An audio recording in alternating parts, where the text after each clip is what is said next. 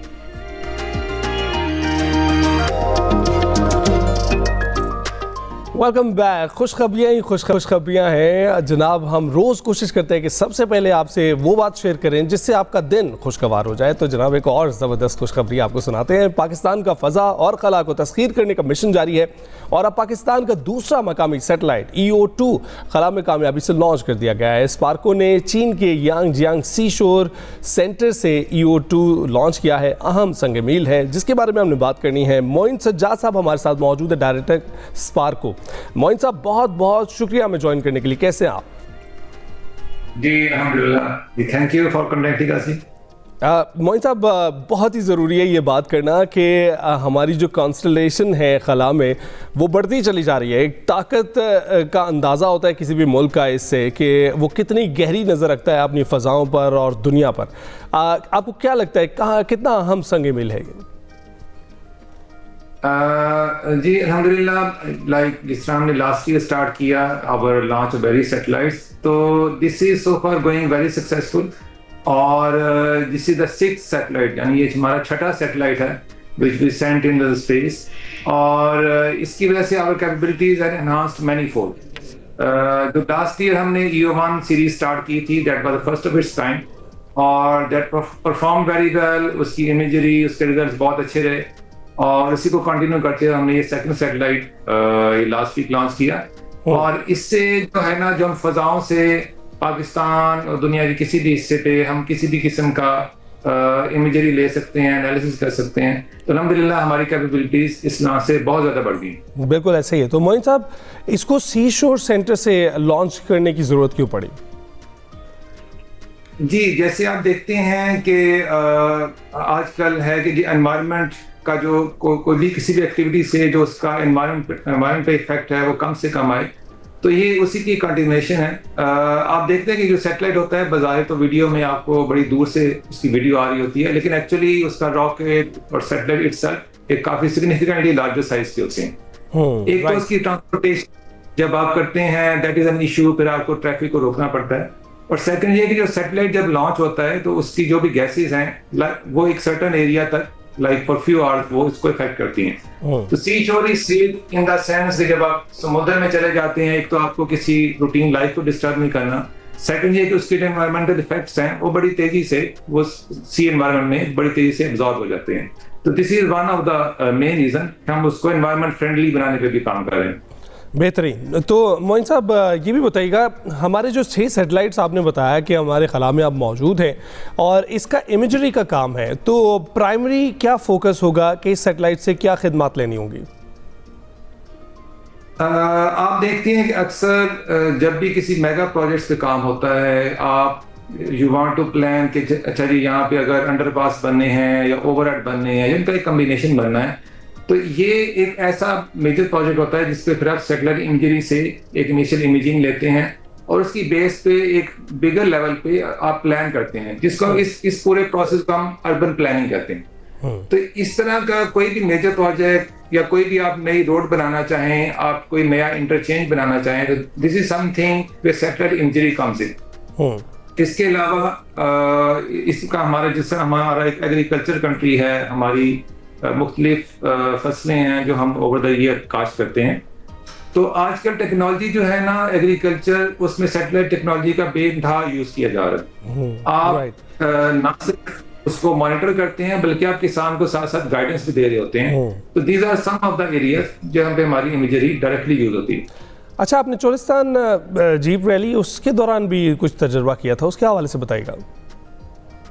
जी, हमारी एक सर्विस है जिसे हम पाक एस्पा सर्विस कहते हैं। This is unique of its kind, जो पाकिस्तान ने among Muslim countries we are probably the first one जिसने सर्विस लॉन्च की। तो आपको अक्सर लोगों को आइडिया होगा कि कभी आप जीपीएस यूज करें तो सम टाइम वो आपको थोड़ा सा ना आगे या पीछे की लोकेशन दे देता है, यानी जब आप ड्रॉप होते हैं तो आपको लगता है कि नहीं यार ये जिस घर के सामने मैंने ड्रॉप करना था वो तो शायद वो चंद कदम पीछे है। बिल्कुल। अच्छा, ये जो पाक एक्सप्रेस सर्विस है ये हाई प्रिसीजन सर्विस है। अगर आप इसको यूज करेंगे तो जहां की लोकेशन होगी आप विद इन 1 मीटर उसी लोकेशन पे पहुंचेंगे। तो जहां पे अभी इसको हमने चोरिस्तान रैली में क्यों टेस्ट किया, क्योंकि जो अर्बन एनवायरनमेंट है वहां पे हमारी जो नेविगेशन है वो रोड नेटवर्क, हमारा वाईफाई नेटवर्क उसकी बेसिस पे भी चलती है और आपको एक सर्टन लेवल की एक्यूरेसी मिल जाती है। लेकिन डेजर्ट एरिया में आपकी जो नेविगेशन एक्यूरेसी है बहुत ही पुअर होती है, यानी आपको इवन 10 मीटर 15 मीटर का एरर आपको मिलेगा। राइट। तो हमारा जब कुछ रेसर से रब्ता हुआ तो उनका कहना था कि जी हम जब डेजर्ट रैली में चलाते हैं तो हम ट्रैक लूज कर जाते हैं, बीच में जो स्टैंडर्ड जीपीएस है उसके सिग्नल आना बंद हो जाते हैं। तो हमने इस सर्विस को वहां पे हम डिफरेंट रेसर्स को ऑफर किया और अल्हम्दुलिल्लाह इसके बहुत अच्छे रिजल्ट रहे। जिन रेसर ने यूज किया उन्हें बड़ा अप्रिशिएट किया और उन्होंने कहा जी this is really very good service, और इसको यूज करते हुए they maintain their track very well. बिल्कुल ठीक। और मोइन साहब 6 सैटेलाइट्स हमारे अब खला में हैं, क्या क्या कैपेबिलिटीज़ हैं हमारे पास इस वक्त, क्या कुछ कर सकते हैं? हम देख रहे हैं कि अर्बन प्लानिंग का आपने जिक्र किया, आपने बताया कि डेजर्ट में किस तरह से सैटेलाइट से गाइडेंस प्रोवाइड की जा रही है, मज़ीद क्या सलाहियत है अब हमारे पास?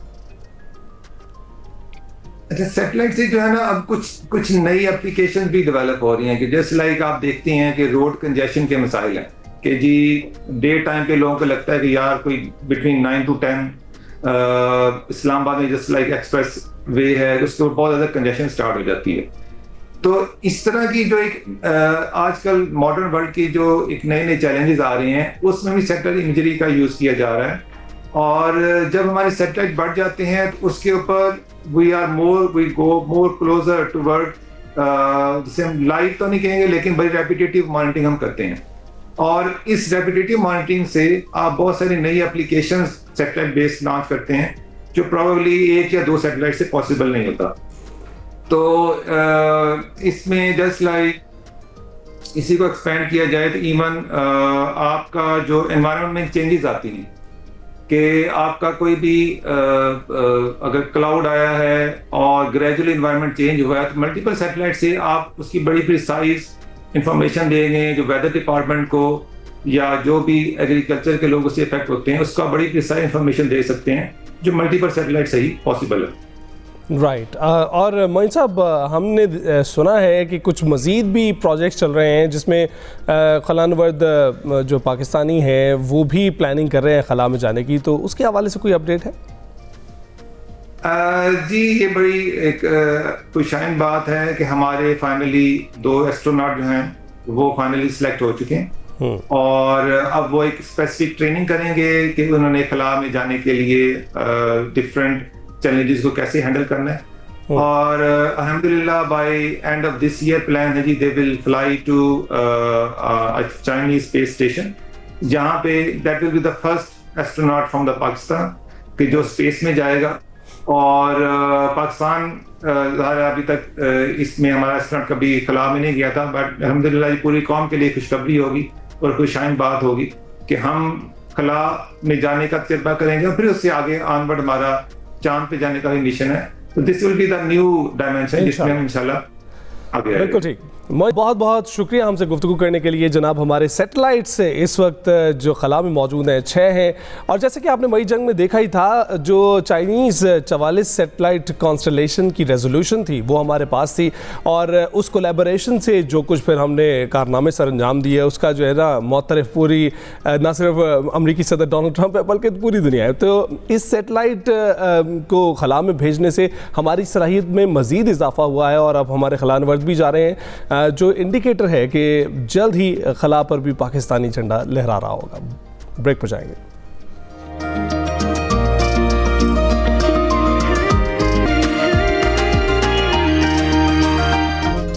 Welcome back. ज़बानों से बहुत से लोग शगफ़ रखते हैं और उसे बोलने की भी कोशिश करते हैं। ख़ासकर हमने देखा कि हमारे जो शायर थे, ग्रेटेस्ट जनरेशन से जिनका ताल्लुक़ था, फैज़ अहमद फैज़ बहुत सी ज़बानों पे अबूर रखते थे। अल्लामा इकबाल बहुत सी ज़बानों पे अबूर रखते थे, शायरी करते थे और जिन भी ज़बानों में उन्होंने शायरी की उनको सराहा गया। लेकिन फिर हमने बेबी बूमर में से एक शख्स को देखा जो आज हमारे वज़ीर आज़म हैं और आज भी अपने शगफ़ का इजहार करते दिखाई देते हैं। जिस दौरे पर भी जाते हैं, चाहे वो अरब ममालिक का हो, चाहे वो जर्मन बोलने वाले ममालिक का हो, वहाँ पर उनसे उन्हीं की ज़बान में बात करते हुए दिखाई देते हैं, which is very inspirational.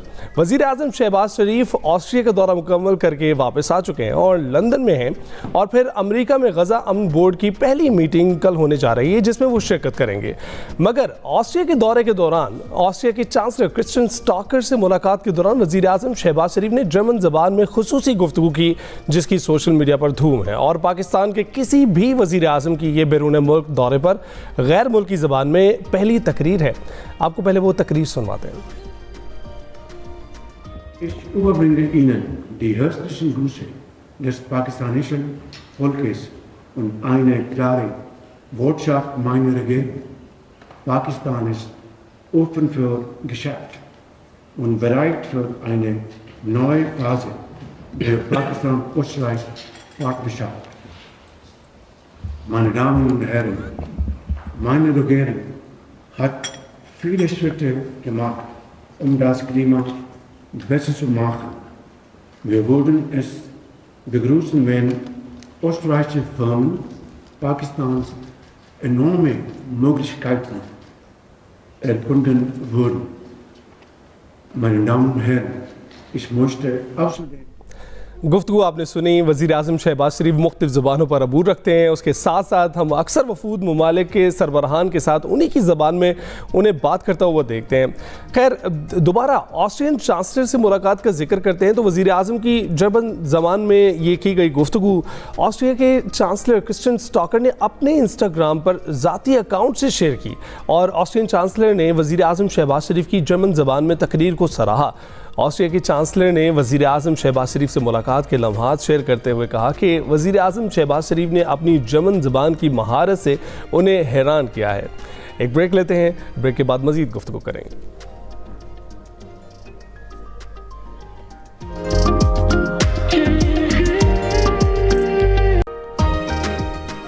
Show के दूसरे हिस्से में खुश आमदीद। रमज़ान की बात करते हैं और उसकी आमद से कबल ही आपको बताएं कि मुल्क भर में अशय खुरनोश की कीमतें बढ़ गई हैं, आसमान से बातें करने लगी हैं और एक्सपेक्टेशन यही होती है कि जो ही रमज़ान आएगा इन्होंने कीमतें बढ़ा देनी है। लेकिन इसके साथ साथ आपको पता है कि इन्फ्लेशन पहले से कितनी मौजूद है, कितनी महंगाई पहले से मौजूद है। उसके ऊपर रमज़ान की अगर महंगाई आप उसकी बात करेंगे तो फिर बात कहाँ से कहाँ चली जाएगी। आप देख रहे हैं कि महंगाई का एक नया तूफ़ान आएगा। रोज़मर्रा की अशय खुरनोश इंतहाई महंगी हो जाएंगी, आम आदमी की पहुँच से बाहर हैं अशय खुरनोश और उनकी कीमतों पर काबू पाने के लिए क्या कोई मैकेनिज़्म भी बनाया जा रहा है। रमज़ान की आमद पर आपको पता ही है कि फलों सब्जियों खजूरों की कीमतें आसमान से बातें करती है, तो इस पर हमने बात करनी है और इसके लिए हमारे नुमाइंदगान ने हमें ज्वाइन किया है 3 मुख्तलिफ शहरों से। इकरा लियाकत नुमाइंदा लाहौर हैं, उन्होंने हमें ज्वाइन किया है। काशिफ हुसैन नुमाइंदा कराची और यासिर अली नुमाइंदा पेशावर। आप तीनों का बहुत बहुत शुक्रिया हमें ज्वाइन करने के लिए। सबसे पहले इकरा से बात करते हैं। इकरा, बताइएगा कि क्या कुछ फ़र्क दिखाई दे रहा है, क्योंकि आज एक्सपेक्टेड है कि पहली सहरी होने जा रही है, तो आप देख रही हैं कि कीमतें आसमान से बातें कर रही हैं? बिल्कुल जी, मैंने कल रमज़ान बाज़ार का विज़िट किया था जो कि पंजाब हुकूमत की जानिब से निगहबान रमज़ान बाज़ार कायम किया गया और इस वक्त भी मैं सहूलत बाज़ार भी है और ये निगहबान रमज़ान बाज़ार भी इसको बनाया गया है। तो इस वक्त जो कीमतें हैं, कल कुछ चीज़ें ऐसी थी कि जो मैंने ख़रीदी तो उनकी कीमतें कम थी, लेकिन आज एकदम से उनकी कीमतों में इजाफा हो गया। अगर मैं फलों में बात करूँ तो केला जो है पिछले हफ्ते भर से जो है 100 रुपये 120 रुपये फ़ी दर्जन मिल रहा था, लेकिन एकदम से उसकी कीमत जो है 300 रुपये से 350 रुपये तक चली गई है। इसके अलावा कुछ फल ऐसे हैं जो कि मार्केट में पहले 200 से 250 रुपए फरोख्त हो रहे थे, अब 400 से 500 रुपए की उनकी कीमत चली गई है। माल्टा जो कि जिसका सीजन खत्म हो रहा है, लेकिन 300 रुपए 400 रुपए हमें मार्केट में फी दर्जन के हिसाब से मिल रहे थे, लेकिन एकदम से उनकी कीमत भी जो है 500 रुपए फी दर्जन तक चले गए। इसके अलावा खजूर की बात कर ली जाए, रोजमर्रा अगर सब्जियों की बात की जाए तो सब्जियों की कीमत जो है इस वक्त कंट्रोल में है कि हाँ, आप जो है 100 रुपए में अपनी एक वक्त की जो है वो सब्जी खरीद सकते हैं, जिसमें आप जो है बैंगन है, आलू है, टमाटर है, सब्ज मिर्च है, ये वो सारी चीजें हैं जो इस वक्त कंट्रोल में है। आलू बहुत सस्ता है, इस वक्त 40 रुपए बिक रहा है, लेकिन क्योंकि माह रमजान में उसकी तलब में इजाफा होगा तो फिर उम्मीद है कि आलू भी 100 रुपए किलो तक जा सकता है, जबकि टमाटर जो है वो इस वक्त 100 रुपए से 120 रुपए, प्याज 50 रुपए किलो। इसके अलावा जो दूसरे लवाजमात है उनकी कीमतें भी कम है। अगर महंगी सब्जियों की बात कर ली जाए तो कचनार जो है वो जो है 1000 रुपए तक बिक रहा है। फली दाना जो है वो 350 से 400 रुपए। करेले मार्केट में आ गए हैं, करेलों की कीमत भी जो है 200 से 300 रुपए। शिमला मिर्च जो है वो भी महंगी बिक रही है, लेकिन दूसरी जानिब पंजाब हुकूमत ने जो है बड़ा अच्छा इकदाम किया है कि पंजाब सहूलत बाजार अथॉरिटी में स्पेशल जो है वो कैंप लगा दिए गए हैं। एक तो यहाँ पर जो सीनियर सिटीजन है उनके लिए बाकायदा बैठने की जगह है कि यहाँ पर शहर लोग मौजूद है, अमला सहूलत बाजार का वो उनको खरीदारी करके दे रहा है, जबकि दूसरी तरफ चेक एंड बैलेंस रखा गया है। भारी जुर्माने भी दुकानदारों को आयद किए जा रहे हैं कि जो डीसी का रेट है और जो सहूलत बाजार का रेट है उसमें थोड़ा बहुत फर्क है, लेकिन मंडी के रेट से यहाँ पर चीजें सस्ती जो हुकूमत की पॉलिसी है उसके मुताबिक सख्त एक्शन भी किया जा रहा है, बाकायदा कैंप लगाया गया है और ये कोशिश बावर करवाया जा रहा है कि कीमतें जो हैं इससे ज्यादा मुनाफाखोर जो है वो कीमत वसूल ना करे, जबकि शहरी दुहाइयां दे रहे हैं कि बड़े-बड़े स्टोर्स में भी, लाहौर के बड़े-बड़े स्टोर्स में भी ये जो डीसी रेट्स हैं वो लागू कहीं ना कहीं हो रहे हैं, तो बिल्कुल चेक एंड बैलेंस नजर आता है। काशिफ के पास जाते हैं। काशिफ, कराची में कोई चेक एंड बैलेंस आपको इस तरह का नजर आता है? जी, बदकिस्मती से कराची में पंजाब या लाहौर जैसी सूरत हाल नहीं है। यहाँ पर एडमिनिस्ट्रेशन आम दिनों में भी सिरे से गायब होती है। अशिया खुर्दोनोश सरकारी रेट से ज़ायद कीमत पर फरोख्त किए जाते हैं। रमज़ान में ये जो रुझान है और ज़्यादा बढ़ जाता है। बिल्कुल मादर पिदर आज़ादी होती है गिरा फरोशों को कि वो खुलेआम अपनी मर्जी की कीमतें वसूल करें। बहुत आसान होता है दुकानदारों के लिए ये कह देना कि ये माल पीछे से महंगा आ रहा है। शहरी हुकूमत और या फिर बात की जाए कमिश्नर कराची की जो कि प्राइस जारी करते हैं, तायुन करते हैं, इंतजामिया के सरबराह हैं, उनकी तरफ से बयानात दिए जाते हैं। अगर आज की बात की जाए तो दिनों के अंदर कीमतों में इजाफा हुआ है, लेकिन शहरी इंतजामिया हस्ब रिवायत खामोश है। प्राइस लिस्ट कहीं मौजूद है, कहीं मौजूद नहीं है, उस पर अमल दरामद के लिए इकदाम नहीं हो रहे। जो फल 100 से 150 रुपए किलो फरोख्त किए जा रहे थे, इस वक्त वो 300 रुपए किलो फरोख्त किए जा रहे हैं। केला बिल्कुल नायाब हो चुका है। कराची में काफ़ी बड़ी जो है फलों की और सब्जी की मार्केट यानी सब्जी मंडी मौजूद है, जहां मुल्क भर से सप्लाई आती है। केला सिंध में ही काश्त होता है। अब से एक हफ्ता पहले 100-150 रुपए में अच्छा केला बिक रहा था, लेकिन इस वक्त 300 रुपए दर्जन से कम केला नहीं है। मौसमी 200 वाली 400 रुपए हो चुकी है। कीनो जो 250-300 था वो 400-450 हो चुका है। सेब 250 रुपए किलो बासानी हम ले रहे थे, अब 300 से 400 रुपए किलो फरोख्त किया जा रहा है। रमजान में आम सब्जियां फरोख्त नहीं की जाती, लेकिन जो चाइनीज रोल वगैरह इस्तेमाल किए जाते हैं, चाइनीज आइटम, शिमला मिर्च 50 रुपए पाव के करीब या 200-150 रुपए किलो बिक रही थी, आज 350 से 400 का इसका रेट है। इसी तरह गाजर 100 रुपए किलो बिक रही थी, अब वो 200 रुपए फरोख्त की जा रही है। कराची में एक और बड़ा मसला गोश्त की कीमतों का है। एक साल कबल प्राइस लिस्ट जारी की गई थी, गोश्त की कीमतों का तयन किया गया था। 1000 रुपए फी किलो कराची में बच्चे का गोश्त ज़्यादा इस्तेमाल किया जाता है, उसकी 1000 रुपए हड्डी वाले गोश्त की कीमत मुकर्रर की गई थी, लेकिन सरकारी रेट से 600 से 700 रुपए फी किलो जायद इस वक्त वसूल किए जा रहे हैं। जो बगैर हड्डी का बच्चे का गोश्त है उसकी कीमत 1150 रुपए सरकारी मुकर्रर की गई थी, इस वक्त 1700 से 1800 रुपए फी किलो यहाँ पर गोश्त फरोख्त किया जा रहा है। गाय और बड़े का गोश्त भी इसी तरह 750 रुपए हड्डी वाले गोश्त की कीमत सरकारी मुकर्रर है, 950 रुपए बगैर हड्डी वाले की, लेकिन ये भी 1200 से 1400 और किसी जगहों पे 1500 रुपए किलो तक फरोख्त किया जा रहा है। तो प्राइस कंट्रोल का एक तो कराची में इंतजाम नहीं है, दूसरी बात यह है कि डिमांड एंड सप्लाई का भी असर पड़ता है। हर घर के अंदर खाने पीने की अशिया की तलब बढ़ जाती है, लेकिन आपको पता है कि वाफर तादाद में चीज़ें पहले से मार्केट में मौजूद होती हैं और अक्सर ज़ाया भी हो जाती हैं, और अगर वो सस्ते दामों चली जाए तो कुछ ज़्यादा बेहतरी आ सकती है, लेकिन इस वक्त खुदा खौफी कौन करे। यासिर, आप बताइएगा कि यहाँ तो हम देख रहे हैं कि लाहौर और कराची में तो प्राइस कंट्रोल की जिद्दोजहद जारी है, आपके यहाँ तो एक और जिद्दोजहद भी जारी है जो असरअंदाज हो रही है इस वक्त भी, और आवाम परेशान है एहतजाज की वजह से भी, और इसकी वजह से मुनक़ता हुआ है बहुत से इलाकों में जो है राब्ता, तो उसकी वजह से भी आपको लगता है कि इन्फ्लेशन में ज़्यादती आई है इस दौरान? जी बिल्कुल, पेशावर की जो सूरत हाल है वो कराची से मुख्तलिफ नहीं है। यहाँ पर चेक एंड बैलेंस है नहीं, जबकि हुकूमत की तरजीहात कुछ और है। आप देख रहे हैं तो गुज़िश्ता 4-5 दिनों से जो शाहरा है वो बंद है, जो दूसरे सूबे से जो सामान आता है उसकी सप्लाई भी मुअत्तल है, जिसकी वजह से जो अशाए खुर्दन उसकी कीमतें हैं वो बढ़ गई हैं। यहाँ पर चेक एंड बैलेंस है ही नहीं। जो आटा है वो ज़्यादातर पंजाब से आता है, और चूँकि रास्ते बंद है तो आटे की 20 किलो आटे की कीमत जो है वो 2500 रुपये से तकरीबन 3300 रुपये तक पहुँच गई है। इसके अलावा अगर सब्ज़ी की बात की जाए तो सब्जियाँ भी यहाँ पर महंगी फ़रोख्त की जा रही हैं। जो टमाटर जो 1-2 रोज़ पहले 80 रुपये फ़ी किलो था, अब आज उसकी अगर कीमत देखी गई है तो वह 150 रुपये फ़ी किलो तक पहुंच गई है। इसके अलावा गोश्त की कीमत हुकूमत ने 1000 रुपये मुकर्रर की है, हम बाजार में आपको 1300 रुपये में ये गोश्त जो है वो मिलेगा, जबकि जो बड़े मार्ट हैं वहाँ पर 1700 से 2000 रुपये तक फ़ी किलो फरोख्त होते हैं। तो यहाँ पर चेक एंड बैलेंस है नहीं, जबकि दूसरे जो हुकूमती तरजीहात हैं वो यहाँ पर मुख्तलिफ हैं। इसके अलावा कल वज़ीर खैबर पख्तूनख्वा ने एक इजलास भी किया था जिसमें प्राइस कंट्रोल कमेटियाँ बनाई गई हैं, हम ये इजलास जो है वो तकरीबन 1 हफ्ते कबल करना चाहिए था, क्योंकि कल इजलास हुआ है और इस पर जब अमल दरामद होगा तो रमज़ान शुरू हो चुका होगा। तो यहाँ पर चेक एंड बैलेंस है नहीं, अशाए खुर्दनोश की कीमतें हैं वो बढ़ गई हैं। 1 किलो चीनी की कीमत जो है वो भी 200 रुपये तक पहुँच गई है। सब्ज़ी जो है वो भी महंगी फरोख्त हो रही है। एक भिंडी जो है वो 200 रुपये किलो थी, आज जब हमने उसकी कीमत की पूछा तो तकरीबन 300 रुपये से वो तजावज़ कर चुकी है। इसके अलावा जो फल हैं वो तो गरीब की पहुँच से दूर हो गई है। अगर किन्नू की बात कीजिए तो किन्नू जो 200 रुपये में किलो फरोख्त होता था, आज उसकी कीमत 350 रुपये तक पहुंच गई है। केला जो है वो नायाब है, इससे पहले 100 से 120 रुपये तक फ़ी किलो दर्जन केला जो है वो मार्केट में दस्तयाब था, हम आज अगर देखा जाए तो उसकी कीमत 200 रुपये से भी तजावज़ कर गई है।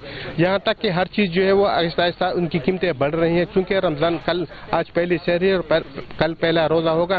तो जो यहाँ पर जो सस्ते बाज़ार हैं यहाँ पर वो भी कायम नहीं किए जा रहे हैं। हुकूमत की जानिब से तो ऐलानात किए जाते हैं, गुज़िश्ता साल जो सस्ते बाज़ार कायम किए गए हैं वहाँ पर जो अशाए खुर्दनोश हैं वो थी ही नहीं, बहुत कम मिकदार में यहाँ पर अवेलेबल होती थी और वो कुछ ही मिनटों में वो फ़रोख्त हो जाती है। तो हुकूमत की तरजीहात चूँकि यहाँ पर कुछ और हैं और सड़कें बंद होने की वजह से जो यहाँ पर सामान की किल्लत भी पैदा हो गई है, तो लोगों को काफ़ी मुश्किलात का सामना है। महंगाई जो है उसका वो काफ़ी ज़्यादा हो रही है दिन ब दिन। यहाँ पर एक जगह महंगाई है, दूसरी जगह प्राइस कंट्रोल कोई नहीं है, और तीसरी जगह एहतजाज हो रहे हैं, तो मुश्किल तो बिलाशुबा वहाँ पर मौजूद होगी।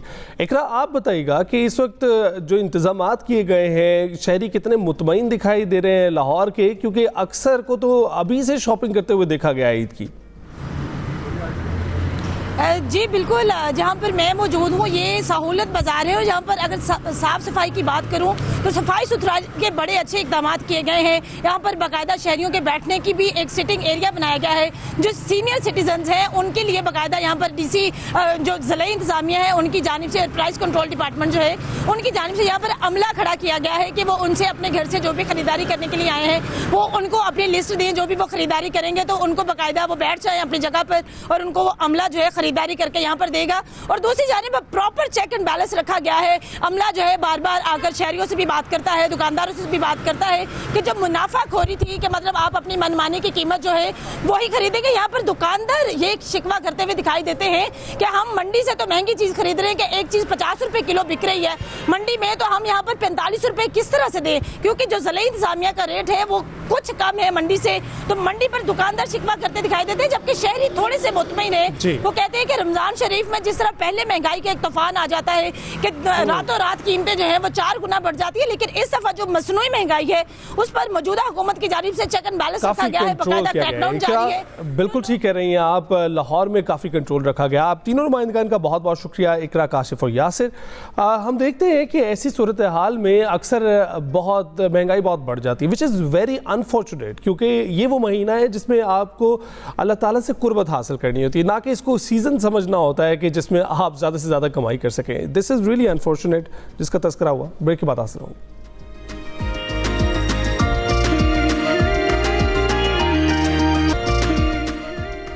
Welcome back. मुलाकात का वक्त है एक ऐसी बासलाहियत और मेहनती नौजवान खिलाड़ी से जिन्होंने कम उम्री में बड़ा कारनामा सर अंजाम दिया है। अंडर 14 की बासलाहियत नेशनल स्विमर जोया खान हाल ही में 2 नए कौमी रिकॉर्ड्स अपने नाम कर चुकी हैं, पाकिस्तान का नाम रोशन कर चुकी हैं। उनकी अनथक मेहनत, मुस्तकिल मिजाजी, खेल से लगन ने उन्हें इस मकाम तक पहुँचाया है जहाँ वो आज नौजवान खिलाड़ियों के लिए एक मिसाल है। हमारे साथ ही मौजूद हैं बासलाहियत बाहिम्मत स्विमर जोया खान हमारे साथ हैं। उनकी कामयाबी का सफ़र कैसा रहा, चैलेंजेस क्या रहे, मुस्तकबिल के ख्वाब क्या हैं, ये उनसे जानते हैं। जोया, सबसे पहले आपको बहुत बहुत मुबारक हो 2 कौमी रिकॉर्ड्स बनाने पर, कैसा महसूस करें? मुझे बहुत, जब मेरे नेशनल रिकॉर्ड टूटे थे तो मेरे लिए बहुत खुशी का इजहार था और मैंने अपने अम्मी अबू के उनसे बहुत शुक्रिया अदा किया क्योंकि उन्होंने मतलब मेरे लिए इतनी मेहनत की और मैं अपनी टीम के साथ ही जीती थी, तो मेरे लिए बहुत बड़ी चीज़ थी और मैं बहुत खुश हुई थी। राइट तो जोया ये बताइएगा कि इसकी तैयारी आपने शुरू कब से की अंडर 14 नेशनल स्विमर बनने के लिए? मैं स्विमिंग कर रही हूँ जब से मैं 4 साल की थी और इसके लिए बहुत मेहनत मुझे करनी पड़ी थी। मैं हर दिन जाती थी स्विमिंग पे और फिर जिम भी जाती थी और इसके लिए बहुत मेहनत लगी थी। अच्छा, तो इस तरफ रुझान किसने आपका पैदा किया? मेरे अब्बा ने, उन्होंने बहुत मुझे पुश किया था कि तुमने करना है, तुम स्पोर्ट्स में जाओ, तुम लड़की हो, तुम्हें चांसेस मिलेंगे। और मेरे अब्बा ने मुझे बहुत सपोर्ट की थी और हेल्प की थी इस स्पोर्ट के अंदर आगे लेकर जाने के लिए इसको। तो जिस वजह से वो कह रहे थे कि आपको जाना चाहिए, उसी वजह से आपको मुश्किलात तो पेश नहीं आई? मुश्किलात बहुत पेश आई थी क्योंकि काफ़ी लोगों ने मतलब बोला था मेरे अम्मी अब्बू को कि लड़की है तो लड़की को नहीं करना चाहिए और लोग क्या कहेंगे, इस तरह करके बहुत हमें लैश मिला था, बहुत बुरा फीडबैक मिला था। मगर फिर मतलब मेरे पेरेंट्स ने नहीं सुनी, शुक्र अल्हम्दुलिल्लाह, और अब मैं यहाँ तक आ गई हूँ। अच्छा जोया, फिर अभी बताइएगा कि 2 नेशनल रिकॉर्ड्स आपने नाम किए हैं, मज़ीद क्या देख रही हैं, कितने रिकॉर्ड्स और मज़ीद बनाने हैं, मुस्तकबिल में क्या करना है, ओलंपिक्स में शिरकत करने की ख्वाहिशमंद है? इंशाल्लाह इस साल जो नेशनल्स होंगे, जिस इवेंट में मैं जाऊंगी उसके अंदर इंशाल्लाह एक रिकॉर्ड तो मैं तोड़ के ज़रूर आऊंगी। और मेरे फ्यूचर के प्लान्स हैं कि मैं इंटरनेशनल खेलूं, ओलंपिक्स में इंशाल्लाह जाऊं और पाकिस्तान का नाम रोशन करूं। अच्छा, ये बहुत ही ट्रोलिंग एक्सरसाइज है जो एक स्पोर्ट्स ऐसी है कि जिसमें आपको मुस्तकिल तौर पर जो है पूरी बॉडी का इस्तेमाल करके जो है स्विमिंग करनी पड़ती है। आपको लगता है कि हम यहाँ पर पाकिस्तान में इसका रुझान बहुत ही कम है, ना सिर्फ ख़वातीन में बल्कि मर्दों में भी, और बहुत कम स्विमर्स हैं यहाँ पर? जी, सैडली बहुत कम है और ज़्यादा होने चाहिए। हमें इन स्पोर्ट्स को और रिकग्निशन मिलनी चाहिए ताकि पाकिस्तान का नाम रोशन हो। और पाकिस्तान के अंदर तो फैसिलिटीज़ भी नहीं है स्विमर्स के लिए और बाकी और स्पोर्ट्स के लिए भी। आपको लगता है स्कूल लेवल पर फैसिलिटीज़ हैं? क्योंकि बहुत सारे स्कूल जो हैं वो स्विमिंग क्लासेस देते हैं साथ साथ। जो स्कूल स्विमिंग क्लासेस देते हैं वो प्रॉपर फैसिलिटीज़ नहीं है क्योंकि जो स्विमिंग क्लासेस होती हैं वो बहुत छोटे वक्त के लिए होती है और आप उससे ज़्यादा नहीं सीख सकते। राइट तो फिर आप क्या सजेस्ट करती हैं, किस तरह से इस पर काबू पाया जाए? मतलब मैंने तो स्विमिंग इस तरह शुरू की थी, मेरे पेरेंट्स ने मुझे एक क्लब के अंदर डाला था, वहाँ के जो कोचेस थे पहले मैंने उनसे की। फिर जब मैं आहिस्ता आहिस्ता तेज़ होने लगी और मेरा लेवल ज़्यादा होता गया तो फिर मैं प्रोफेशनल कोचेस के पास गई थी जो नेशनल लेवल पे ट्रेनिंग करवाते हैं। राइट और कोई भाई बहन भी है जो साथ देता है आपका? जी, मेरा छोटा भाई है, वो 8 साल का है और वो भी मेरे साथ स्विमिंग करता है, लेकिन अभी वो भी माशाल्लाह ले रहा है मेडल्स और ट्रॉफीज, लेकिन वो छोटा है तो वो नेशनल्स में पार्टिसिपेट नहीं कर सकता। राइट तो सुहा, ये बताइएगा कि लोगों का रवैया तब्दील हुआ है आपके इर्द गिर्द जो मौजूद हैं, आपकी सहेलियां, आपके क्लासमेट्स, जब आप पता चला उनको कि आपने 2 रिकॉर्ड तोड़ दिए? जी बहुत ज़्यादा, मेरी दोस्तें मेरे लिए बहुत खुश थी और उन्होंने मुझे काफ़ी तोहफे भी दिए थे जब उनको पता चला था कि मेरे रैकेट्स टूटे हैं, और उन्होंने घर भी आए थे, उन्होंने काफ़ी कुछ किया था मेरे लिए और बहुत खुश थे। राइट और मेडल्स बताएं, उसकी तादाद कितनी हो गई? मेडल्स मेरे नेशनल्स में 4 थे और टोटल में मैंने काउंट नहीं किया अभी। बिल्कुल ठीक है। We wish you all the best कि आप आगे मुस्तकबिल में मजीद मेडल्स भी इकट्ठे करें, जो रिकॉर्ड्स आप बनाने का सोच रही हैं उनको भी बनाएं, और इसके साथ साथ ओलंपिक्स में भी पाकिस्तान की नुमाइंदगी करें, बेहतर परफॉर्म करें वहाँ पर भी। लेकिन स्टडीज़ में क्या करना चाह रही हैं आप, वो बताइएगा। पढ़ाई में मैं बहुत फोकस्ड हूँ। काफ़ी उनको लगता है कि जस्ट बिकॉज मैं स्विमिंग करती हूँ तो मैं पढ़ाई के अंदर बहुत बड़ी होंगी या मैं पढ़ाई के ऊपर इतना तहम्मुल नहीं दूंगी, लेकिन मैं पढ़ाई के ऊपर बहुत फोकस्ड हूँ और मेरा है कि मैं इंशाल्लाह बाहर ही जाऊँ अपनी यूनिवर्सिटीज़ के लिए स्कॉलरशिप पे और अच्छी यूनिवर्सिटी पर। लेकिन पढ़ेंगी क्या? पढ़ना मैंने लॉ या जर्नलिज्म है, क्योंकि उसके अंदर मेरा बहुत इंटरेस्ट है और मेरी फैमिली के अंदर काफ़ी लोग लॉ करते हैं और मेरे अब्बा भी मुझे सपोर्ट करते हैं कि मैं लॉ करूं। अच्छा, यानी आप वकालत की तरफ जाएंगी? जी। बेहतरीन। थैंक यू वेरी मच जोहा, आपने अपनी कामयाबी के सफ़र को हमारे साथ शेयर किया, मज़ीद मुस्तकबिल के प्लान्स को शेयर किया, और हम उम्मीद करते हैं कि लोग जो स्पोर्ट्स में शिरकत कर रहे हैं वो सिर्फ स्पोर्ट्स को ही अपना महवर ना बनाए रखें, क्योंकि स्पोर्ट्स में भी पढ़ाई की ज़रूरत आपको पड़ती है, उसमें एक्सीलेंस हासिल करने के लिए, और आम जिंदगी में भी उसकी ज़रूरत होती है। ब्रेक के बाद हासिल होंगे।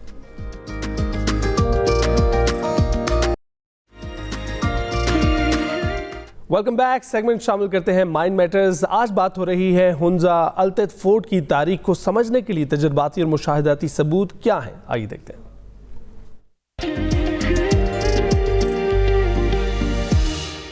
अस्सलाम वालेकुम नाज़रीन, मैं हूं वकार अहमद और आप देख रहे हैं माइंड मैटर्स। मैं इस वक्त अल्तित गार्डन में हूं और मेरे साथ जावेद साहब बैठे हैं। जावेद साहब जो हैं वो हिस्टोरियन हैं, तारीख पे इनकी कमाल नज़र है, और एक हिस्ट्री के हवाले से, टूरिस्ट गाइड के हवाले से, अल्तित के गाइड के हवाले से इनकी एक शोहरत बैनुल-अक़वामी सतह पे है और बैनुल-अक़वामी सतह पे जाने जाते हैं जावेद साहब। बहुत ही मुताला करने वाले आदमी हैं और ज़िंदगी भर जो है, मैं जब भी इनसे मुलाकात होती रही तो यही हुआ कि हर दफ़ा नई चीज़ें सुनने को मिली। उसकी वजह यह है कि ये एक इनकी मुताला की जो आदत है। जावेद साहब, बहुत शुक्रिया आपका। मेरा आपसे सवाल ये है कि नॉर्मली तो हमारे जो टूरिस्ट हैं वो अल्तित आते हैं और आप उनको गाइड भी करते हैं, आप उनको हिस्ट्री भी बताते हैं। हिस्ट्री के हवाले से अगर हम अल्तित का ज़रा गहराई में जाके मुताला करना चाहें और हम ये कहें कि हिस्ट्री जो है वो मोतबर तब ठहरती है जब एविडेंसेस के साथ और एम्पिरिकल एविडेंसेस के साथ। सो हम अल्तित फोर्ट को अगर हम इस सनक से देखें, एम्पिरिकल एविडेंसेस के साथ, ऐसे शवाहिद के साथ जो नाकाबिल तरदीद हों, चाहे वो साइंटिफिक हैं, चाहे वो फिर बहुत ही अच्छा कोई रेफरेंसेस के साथ आए हैं, बहुत ही सॉलिड, तो हम अल्तित को किस तरह देखेंगे? अल्तित जो फोर्ट है, कोशिश मैं ये करूँगा कि इस गांव की या हुंजा की प्री हिस्ट्री बता दूँ। ठीक है। जो 400 BC तक इसकी तारीख date backs to 400 BC। Okay. हुंजो कहते हैं, आप जानते होंगे। जी सर। हुंजा नहीं कहते हैं हम लोग, आपस में हुंजो ही कहते हैं।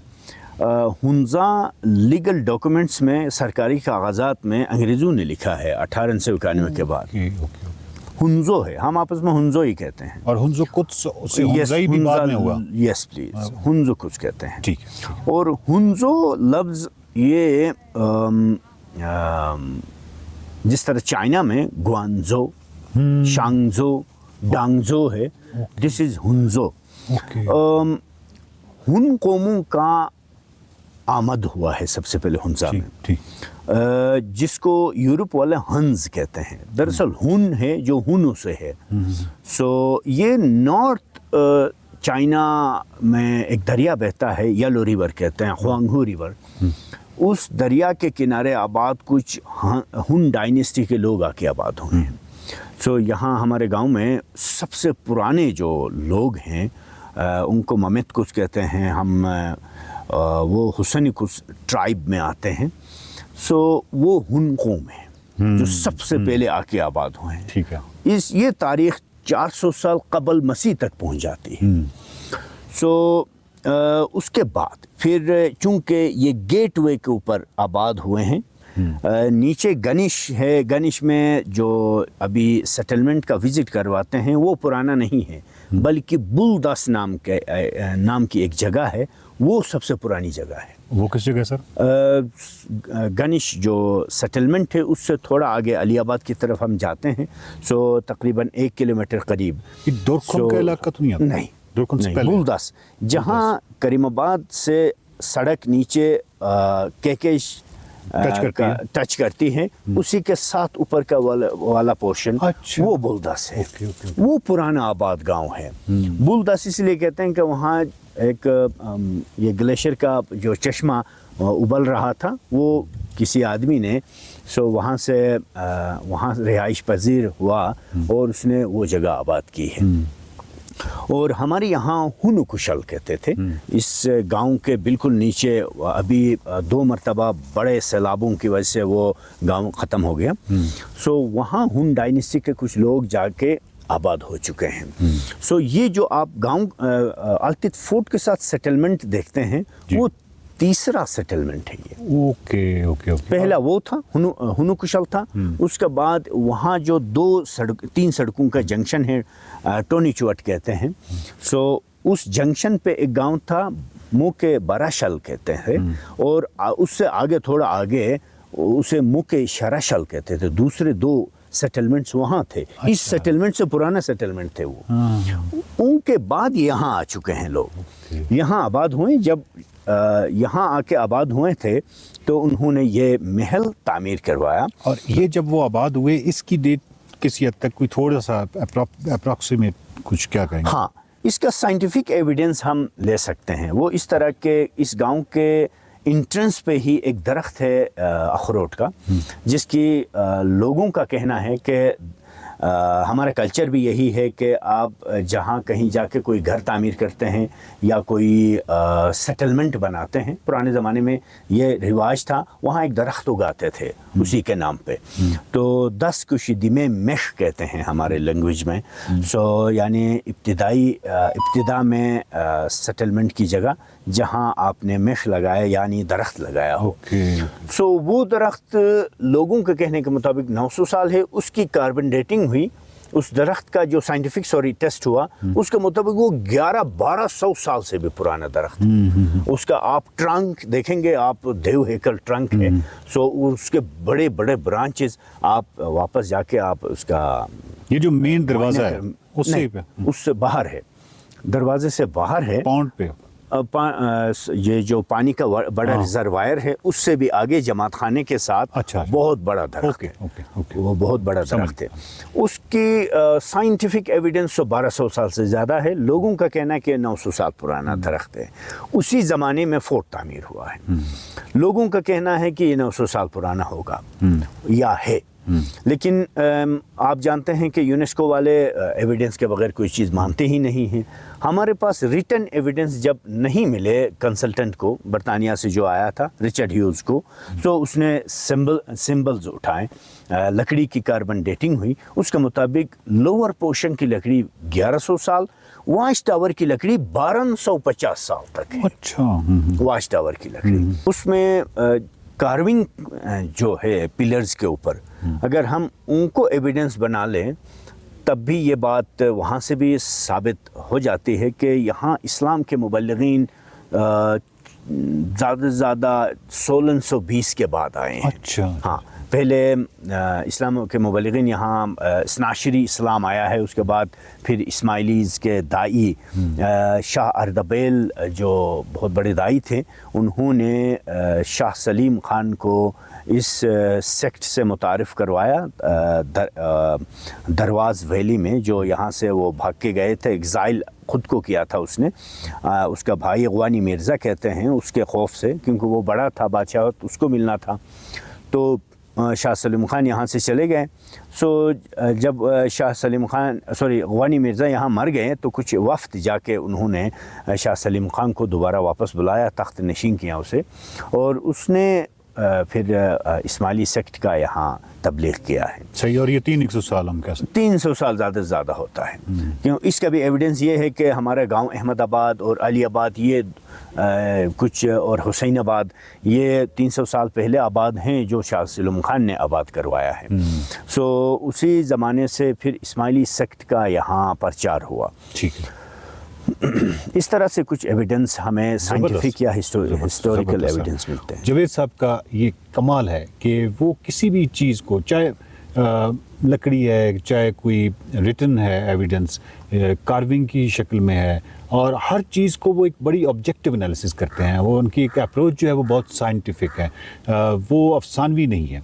और ये जावेद साहब का बहुत ही एक कमाल इनके अंदर एक सलाहियत है, और इस सलाहियत से हमें फ़ायदा उठाना चाहिए। मैंने भी जावेद साहब से रिक्वेस्ट की है, बार बार की है कि आपको इसको किताबी शक्ल में लेके आना चाहिए, जो कुछ आप जानते हैं, और इसको किसी एक जगह पे, ताकि एक मरबूत किस्म की जो हमारे पास हिस्ट्री है वो आ जाए। किसी ने अल्तित गार्डन या अल्तित फोर्ट या अल्तित जो सेटलमेंट है, इसके हवाले से एक ही किताब हो जहाँ भी कहीं अवेलेबल हो, जहाँ पे आप एंटर होते हैं अल्तित में, तो और उर्दू में हो और अंग्रेज़ी में हो, तो बड़ा अच्छा हो जाएगा। बहुत सारे हमारे टूरिस्ट ऐसे होते हैं जिनको इन चीज़ों से बहुत लगाव होता है, होना भी चाहिए। टूरिज़्म का मकसद ही ये है कि जब आप आते हैं तो ना सिर्फ नया कुछ सीख के जाएं, बल्कि उसका अल्टीमेट जो इलामत है कि आपने वाकई टूरिस्ट हैं या नहीं है, वो ये है कि क्या आप जब वापस गए थे, जब आप टूर करके जब आप वापस गए हैं या वापस जाते हैं, तो क्या आप मुख्तलिफ इंसान थे या नहीं थे। अगर तो वही थे तो बस ठीक है, फिर उसका यानी वो जो एक मकसदियत है वो पूरी नहीं होती। जावेद साहब के साथ जो बातचीत है इसका सिलसिला जारी रहेगा, अगले हफ्ते फिर मुलाकात होगी। देखते रहिए माइंड मैटर्स। सेगमेंट आपने मुलाहिजा किया। आज के लिए इतना ही, पर जाने से पहले आपको बता दें कि अगर कल पहला रोज़ा हुआ और आज पहली सहरी हुई तो फिर हम हाजिर होंगे खैर रमज़ान ट्रांसमिशन के साथ 4 बजे। अगर नहीं तो फिर हम रेगुलर टाइमिंग्स पर 9 बजे ही हाजिर होंगे। अभी तक के लिए इतना ही। रमज़ान की बाबत, रमज़ान की बरकत, अल्लाह ताला रहमो करम के अपने साए आप पर बरकरार रखें। अल्लाह हाफ़िज़।